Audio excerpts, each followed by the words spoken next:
नमस्कार. बी भारतभूमी या चॅनलमध्ये आपलं स्वागत. मी राजवणकर. खुलताबाद येथे सुरू असलेले मराठवाडा इतिहास परिषदेचे 45वे अधिवेशन, या अधिवेशनात अनेक विद्यार्थ्यांची उपस्थिती आहे.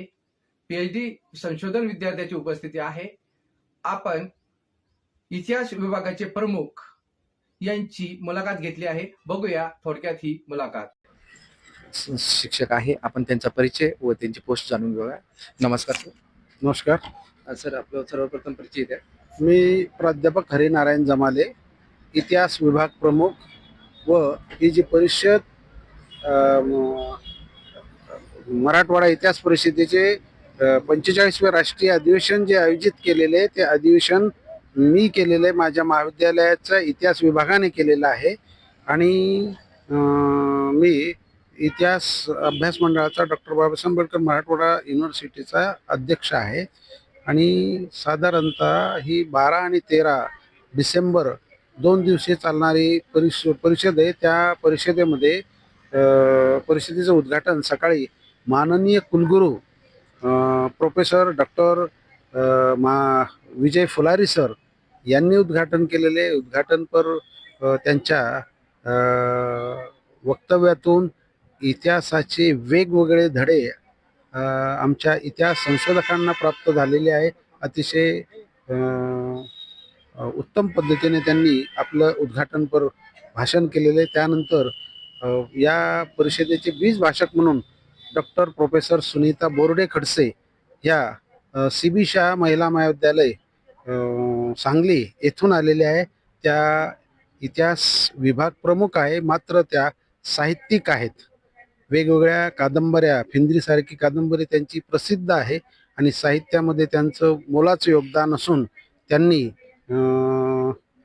महिलांच्या अनुषंगाने महिलांची स्थिती, दशा व दिशा या अनुषंगाने आजच्या कालखंडातील परिस्थिती त्यांनी त्यांच्या स्पीचमध्ये दिलेली असून उत्तम पद्धतीने त्यांनी आपलं बीज भाषणाची मांडणी केलेली आहे.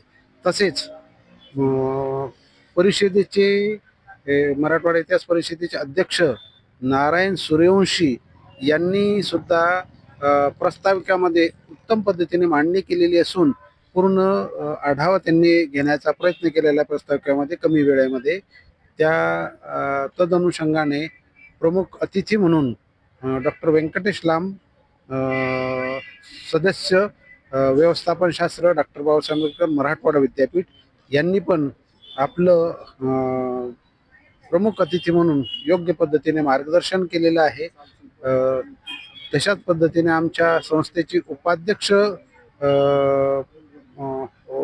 उपाध्यक्षांनी मार्गदर्शन केलेले मोहम्मद शाकीर उपाध्यक्ष म्हणून आहे उर्दू शिक्षण संस्थेचे.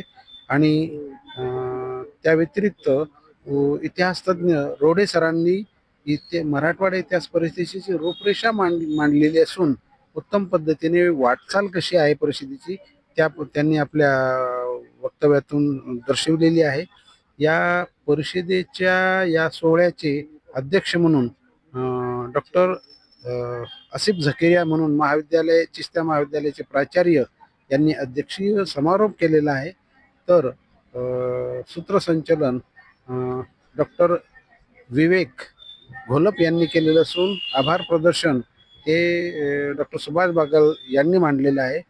एकंदरीत महाराष्ट्रातून आणि महाराष्ट्राच्या बाहेरील असे जवळजवळ 500 ते 550 डेलिगेट्स या परिषदेमध्ये आलेले आहेत. प्राचीन सत्रामध्ये साधारणतः 20-22 आर्टिकल आलेले आहेत. संशोधक पेपर वाचलेले आहेत आणि मध्ययुगीन कालखंडामध्ये जवळजवळ 28 ते 30 पेपर आलेले आहेत आणि विशेषतः आधुनिक सत्रामध्ये 48 आर्टिकल आलेले आहेत. संशोधक आपली मांडणी योग्य पद्धतीने मांडतं. 3 सत्रामध्ये या परिषदेचे पेपर वाचनाचं कार्य सध्याही चालू आहे आणि ते उद्यापर्यंत चालू राहील. आणि उद्या पण आपल्या परिषदेचे सर्वांचे पेपर वाचण्याचे, तिन्ही सत्राचे पेपर वाचणं झाल्यानंतर दुपारी 4 वाजता माननीय प्रकुलगुरू वाल्मिक सरोदे सर हे त्या समारोपीय कार्यक्रमाचे प्रमुख अतिथी असून त्यासोबत डॉक्टर प्रोफेसर अपर्णा पाटील ह्या व्यवस्थापन सदस्य डॉक्टर बाबासाहेब आंबेडकर मराठवाडा विद्यापीठ या प्रमुख पाहुणे आहेत. विद्या परिषदेचे सदस्य डॉक्टर सर्जेराव जिगे आहे. ज्येष्ठ इतिहासतज्ञ डॉक्टर शिवकुमार पाटील आहेत. डॉक्टर बाबासाहेब आंबेडकर मराठवाडा विद्यापीठाच्या इतिहास विभागाच्या विभाग प्रमुख उद्याच्या समारोपीय सत्राच्या प्रमुख पाहुणे आहे डॉक्टर गीतांजली बोराडे म्हणून आहेत. आणि आमच्या संस्थेचे डॉक्टर मुकीद साहेब आहेत आणि उर्दू शिक्षण सोसायटीचे अध्यक्ष मोहम्मद अयूब साहेब आहेत. तसेच सचिव अब्दुल वहीद साहेब आहेत. अशा पद्धतीने या समारोपीय कार्यक्रमालाही आज ज्या पद्धतीने उपस्थिती या डेलिगेट्सनी दाखवलेली आहे तशीच उपस्थिती उद्याच्या समारोप कार्यक्रमापर्यंतही राहील अशी मी या परिषदेचा आयोजक तथा स्थानिक सचिव म्हणून परिषदेचा अशी मी या प्रसंगी ग्वाही देतो. धन्यवाद.